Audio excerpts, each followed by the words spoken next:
ಕಾರ್ಕಳ ಪುರಸಭೆಯ ಮೊದಲ ಸಭೆಯು ಅಧ್ಯಕ್ಷ ಯೋಗೀಶ್ ದೇವಾಡಿಗ ಅವರ ಅಧ್ಯಕ್ಷತೆಯಲ್ಲಿ ನಡೆಯಿತು. ಸಭೆಯಲ್ಲಿ ವಿವಿಧ ಸಮಸ್ಯೆಗಳ ಬಗ್ಗೆ ಚರ್ಚೆ ನಡೆಸಿದ್ರು. ಕಾರ್ಕಳ ಪುರಸಭಾ ಕಚೇರಿಯ ಮಂಜುನಾಥ್ ಪೈ ಸಭಾಂಗಣದಲ್ಲಿ ಸಭೆ ನಡೆಯಿತು. ಪುರಸಭೆಯ ಶೌಚಾಲಯದ ಸ್ವಚ್ಛತೆ ಕಾಪಾಡುವುದರ ಬಗ್ಗೆ ಚರ್ಚೆಯನ್ನ ನಡೆಸಿದ್ರು. ಹೊರಗುತ್ತಿಗೆ ಆಧಾರದಲ್ಲಿ ಪುರಸಭೆಗೆ 2 ಸ್ಯಾನಿಟರಿ ಆಫೀಸರ್ಗಳನ್ನು ನೇಮಕ ಮಾಡಿದ್ರು. ಅವರು ಸ್ಯಾನಿಟರಿ ಇನ್ಸ್ಪೆಕ್ಟರ್ಗಳಾಗಿ ಕೆಲಸ ಮಾಡದೆ ಕಚೇರಿ ಒಳಗಡೆ ಬೇರೆ ಕೆಲಸ ಮಾಡುತ್ತಿದ್ದಾರೆ. ಅದರಿಂದಾಗಿ ಪುರಸಭಾ ವ್ಯಾಪ್ತಿಯಲ್ಲಿ ಸ್ವಚ್ಛತೆಯ ಕೆಲಸಗಳಿಗೆ ತೊಂದರೆಯಾಗುತ್ತಿದೆ. ನನ್ನ ಮಾತಿಗೆ ಬೆಲೆ ಕೊಡುತ್ತಿಲ್ಲ. ಮುಖ್ಯಾಧಿಕಾರಿ ಹಾಗೂ ಅಧ್ಯಕ್ಷರು ಇಬ್ಬರನ್ನ ಕಚೇರಿಯಲ್ಲಿ ಇರುವಂತೆ ವ್ಯವಸ್ಥೆ ಮಾಡಿದ್ದಾರೆ. ಇದರಿಂದಾಗಿ ನನ್ನ ದೈನಂದಿನ ಕೆಲಸವೂ ನಡೆಯುತ್ತಿಲ್ಲ. ಜನರು ನನಗೆ ಬಂದು ಪ್ರಶ್ನಿಸುತ್ತಿದ್ದಾರೆ. ಪರಿಸರ ಅಭಿಯಂತರಿ ಜ್ಯೋತಿಶ್ವರಿ ಆರೋಪಿಸಿ ಸಭೆಯಲ್ಲಿ ಕಣ್ಣೀರನ್ನ ಹಾಕಿದ್ರು. ಈ ಸಂದರ್ಭದಲ್ಲಿ ಸಭೆಯಲ್ಲಿ ಹಾಜರಿದ್ದ ಸದಸ್ಯರು ಪರಸ್ಪರ ಪರ ವಿರೋಧದ ಚರ್ಚೆಯಲ್ಲಿ ತೊಡಗಿದ್ರು. ಇದೇ ವೇಳೆ ಸದಸ್ಯರ ಮಧ್ಯೆ ಗೊಂದಲದ ವಾತಾವರಣ ನಿರ್ಮಾಣವಾಯಿತು. ಯಾವುದೇ ಕಾಮಗಾರಿಗಳಾಯ್ತು, SFC ಆಗಲಿ, 15 ಫೈನಾನ್ಸ್ ಆಗಲಿ, ನಗರೋತ್ಥಾನದ ರಸ್ತೆಗಳಾಯ್ತು, ಇನ್ನೂವರೆಗೂ ಯಾವುದೇ ಒಂದು ನಾಮಫಲಕಗಳನ್ನ ಅಳವಡಿಸಿಲ್ಲ. ದಯವಿಟ್ಟು ಮೇಡಮ್, ನಿಮಗೆ ನಾನು ಸುಮಾರು ಸಲ ಹೇಳಿದ್ದೇನೆ, ಇದನ್ನೊಂದು ನಾನು ಹೇಳ್ತೀನಿ ಅಂತಾನೆ ಇದ್ದೀರಾ, ಆದ್ರೆ ಇದು ಯಾರು ಕೂಡ ನಾಮಫಲಕಗಳನ್ನ ಅಳವಡಿಸಿಲ್ಲ. ನಮ್ಮ ಅವಧಿನಲ್ಲಿ ಒಂದು ಕಾಮಗಾರಿ ಆಗಿದೆ ಅಂತ ಹೇಳ್ಬಿಟ್ಟು ಜನರಿಗೆ ಹೇಗೆ ಗೊತ್ತಾಗೋದು? ಆ ರಸ್ತೆ, ಇವತ್ತಿರೋ ರಸ್ತೆ ಮಳೆ ಬಂದ್ರೆ ಡಾಮರ್ ಎಲ್ಲ ಕೊಚ್ಚಿ ಹೋಗ್ತದೆ. ಈಗಾಗಲೇ ಅಲ್ಲೆಲ್ಲ ಹೋಗಿದೆ ಈಗಾಗಲೇ. ಹಾಗಾದ್ರೆ ನಾವು ನಮ್ಮ ವಾರ್ಡ್ನಲ್ಲಿ ನಾವು ಅಭಿವೃದ್ಧಿ ಕಾರ್ಯಗಳನ್ನ ಮಾಡಿದಾಗ ಜನರಿಗೆ ಹೇಗೆ ಗೊತ್ತಾಗೋದು? 200 ರೂಪಾಯಿ ತಗೊಂಡು ನೀವು ಯಾವ ತರ ಸರ್ವಿಸ್ ಕೊಡ್ತೀರಾ ಅಂತ ಕೊಡ್ಬೇಕು ನಮ್ಗೆ.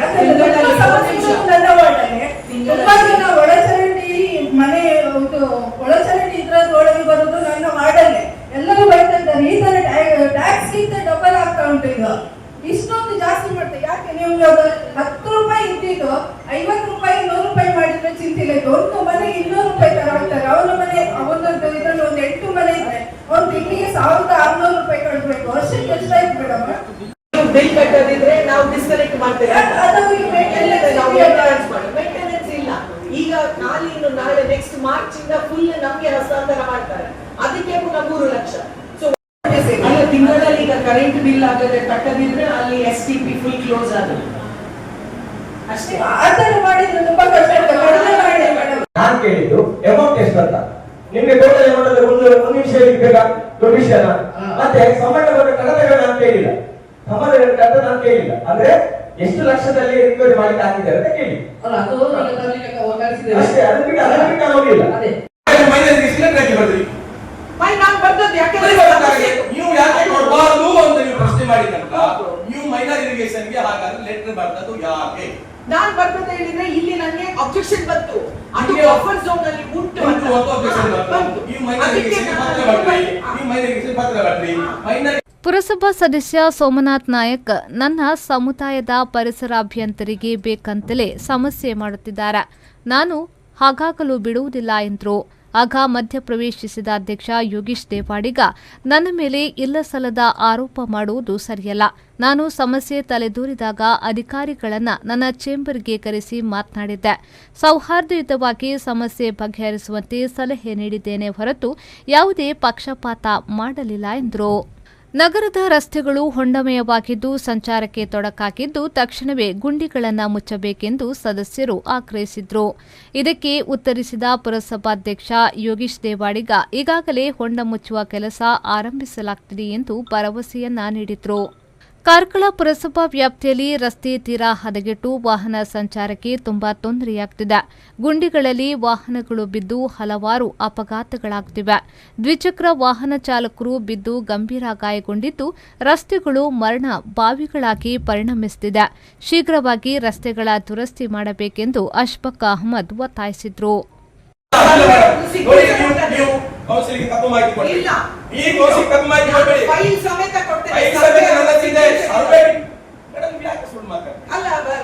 ಸುಳ್ಳು ಮಾತಾಡಲ್ಲ, ಸತ್ಯನೇ ಮಾತಾಡಿದ್ರು. ಸರ್ವೆ ಅವರು ಸರ್ವೆ ಸೈನ್ ಮಾಡಿದ್ರು. ನಿಮಗೆ ಕಳಿಸ್ಕೊಟ್ಟಿದ್ದಾರೆ. ನಿಮಗೆ ರಿಪೋರ್ಟ್ ಕೊಟ್ಟಿದ್ದಾರಾ? ನಾನು ಸುಳ್ಳು ಮಾಹಿತಿ ಮೈನರ್ ಇರಿಗೇಷನ್ ಅವರು ಇವತ್ತಿನವರೆಗೆ ಅವರಿಗೆ ಸರ್ವೆ ಮಾಡ್ಲಿಕ್ಕೆ ಆಗ್ಲಿಲ್ಲ. ಅವ್ರು ಕೊಟ್ಟಿಲ್ಲ ಅಂತ ನೀವು ಡೋರ್ ನಂಬರ್ ಕೊಡಿ, ಹೇಗೆ ಆಗ್ಲಿ? ನಮ್ಗೆ ಮೈನರ್ ಇರಿಗೇಷನ್ಗೆ ಪತ್ರ ಬರ್ತೀರಿ, ಇದು ಬಫರ್ ಝೋನ್ ವ್ಯಾಪ್ತಿಯೊಳಗೆ ಬರ್ತದಾ ಇಲ್ವಾ ಅಂತ ನೀವು ಪತ್ರ ಬರ್ತೀರಿ. ಆ ಪತ್ರಕ್ಕೆ ಉತ್ತರ ಬರದೆ ನೀವು ಡೋರ್ ನಂಬರ್ ಕೊಡಲಿಕ್ಕೆ ಸಾಧ್ಯ ಉಂಟಾ? ಸರ್ವೆ ಒಂದೇ ಪ್ರಶ್ನೆ. ಎರಡನೇ ಪ್ರಶ್ನೆ, ಆ ಪಾರ್ಟಿಯವರು ಮಾಹಿತಿ ಹಕ್ಕಿನಿಂದ ಪಡೆದ ಪತ್ರವನ್ನು ನಿಮಗೆ ಕೊಟ್ಟಾಗ ಮಾಹಿತಿ ಹಕ್ಕಿನಲ್ಲಿ ಪಡೆದ ಪತ್ರವನ್ನು ಇಟ್ಟು ನೀವು ಡೋರ್ ನಂಬರ್ ಎನ್ಒಸಿ ಕೊಡ್ಲಿಕ್ಕೆ ಆಗ್ತದೆ ಅಂತಾರೆ, ನನಗೆ ಅದನ್ನು ಬರೆದು ಕೊಡಿ, ಅಷ್ಟೇ ಸಾಕು. ನಿಮ್ಮ ಹತ್ರ ಚರ್ಚೆ ಇಲ್ಲ. ಕನ್ವರ್ಷನ್ ಮಾಡಿ ನಿಮಗೆ ಸಂಬಂಧಪಟ್ಟಲ್ಲ. ಸರ್ವೆಗೆ RI ಅವರು ಬಂದು ಅವರು RI ಅವರು ಸರ್ವೆ ಮಾಡಿ ಹೋದಾಗ ಅದರಲ್ಲಿ 32 ಇದ್ದದಕ್ಕೆ ನಮ್ಗೆ ತಂದು ನಕ್ಷೆಯನ್ನು ತಂದು ತೋರಿಸಿದ್ರು. ಯಾವುದು ಮಾಹಿತಿ ಹಕ್ಕಲ್ಲಿ ಅವರು ತಕೊಂಡು ಯಾರು ಸಂಬಂಧಪಟ್ಟವರು 3 ತಿಂಗಳಿಂದ ನಾವು ಅವರಿಗೆ ಕಟ್ಟಡ ನಂಬರ್ ಕೊಡದಿದ್ರೆ ಅವರು ನಮ್ಮನ್ನು ಪ್ರಶ್ನೆ ಮಾಡ್ತಾರೆ, ನಿಮ್ಗೆ ಲೈಸೆನ್ಸ್ ಕೊಡ್ಲಿಕ್ಕೆ ಆಗ್ತದೆ, ನಿಮ್ಗೆ ಸಿಂಗಲ್ ಸೆಟ್ ಅಪ್ರೂವಲ್ ಆದ್ಮೇಲೆ ಕನ್ವರ್ಷನ್ ಆದದಕ್ಕೆ ನೀವು ಹೇಗೆ ಡೋರ್ ನಂಬರ್ ಕೊಡದೇ ಇರುವುದು ಅಂತ ತಂದಿದ್ದೀರಿ. ಒಳ್ಳೆಯ ವಿಚಾರ. ಯಾಕಂದ್ರೆ ಸಾರ್ವಜನಿಕರಿಗೆ ಒಳ್ಳೇದಾಗ್ತದೆ ಅಂತ ಹೇಳಿದ್ರೆ ಅದನ್ನು ಮಾಡುದು 3%ಗಿಂತ ಜಾಸ್ತಿ ಮಾಡುದು. ಸರ್ಕಾರ ಸುತ್ತೋಲೆಯ ಪ್ರಕಾರ ಇದ್ದದಕ್ಕಿಂತ ಜಾಸ್ತಿಯಲ್ಲಿ ಅದು ಮಾಡಿದ್ರೆ ಅದನ್ನು ಗ್ಯಾರಂಟಿ ಕಡಿಮೆ ಮಾಡುವ. ನೀರಿದ್ದು ಡಬಲ್ ಮಾಡಿದ್ದಾರೆ, ಟ್ಯಾಕ್ಸ್ ಡಬಲ್ ಮಾಡಿದ್ದಾರೆ. ನಿಜವಾಗಿ ತಿಂಗಳು ನಮಗೆ ಸಿಟ್ಟಿಂಗ್ ಫೀಸ್ ಹಾಕಿದ ಕೂಡಲೇ ತಿಂಗಳು ಮೀಟಿಂಗ್ ಆಡಳಿತಾಧಿಕಾರಿ ಮೀಟಿಂಗ್ ಮತ್ತೆ ಕಟ್ಟಡ ಪರವಾನಗಿ ಶುಲ್ಕಗಳು ಏನಿದೆ ಅದು ಟ್ಯಾಕ್ಸ್ ಅದು ಕಟ್ಟಲಿಕ್ಕೆ ಸಾಧ್ಯವೇ ಇಲ್ಲ.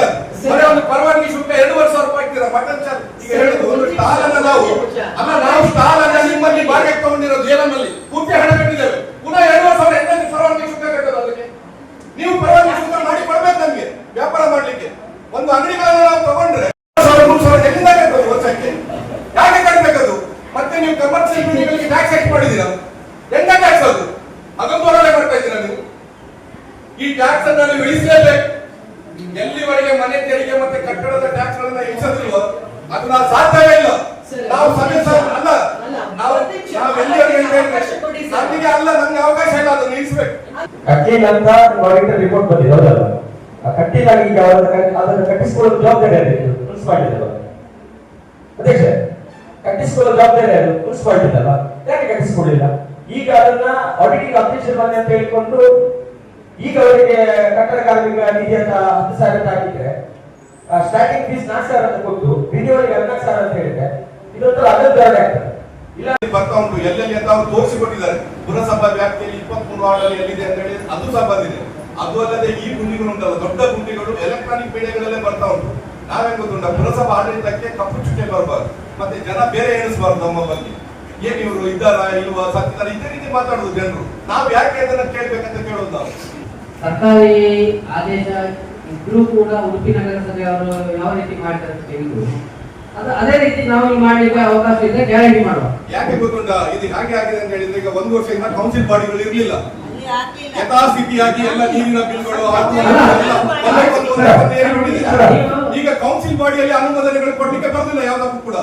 ಸಭೆಯಲ್ಲಿ ಉಪಾಧ್ಯಕ್ಷ ಪ್ರಶಾಂತ್ ಕೋಟ್ಯನ್, ಸದಸ್ಯರಾದ ಪ್ರವೀಣ್ ಚಂದ್ರ ಶೆಟ್ಟಿ, ರೆಹಮತ್ ಶೇಖ್, ಹರೀಶ್ ದೇವಾಡಿಗ, ಸುಮಾ ಕೇಶವ, ಶಶಿಕಲಾ ಶೆಟ್ಟಿ, ನೇತಾಚಾರ್ಯ, ಭಾರತಿ ಅಮೀನ್, ಶೋಭಾ ದೇವಾಡಿಗ, ಪಲ್ಲವಿ ಪ್ರವೀಣ್, ಮಮತಾ, ಸೀತಾರಾಮ್ ಉಪಸ್ಥಿತರಿದ್ದರು. ಕೆಎಂ ಖಲೀಲ್, ವಿ4 ನ್ಯೂಸ್, ಕಾರ್ಕಳ.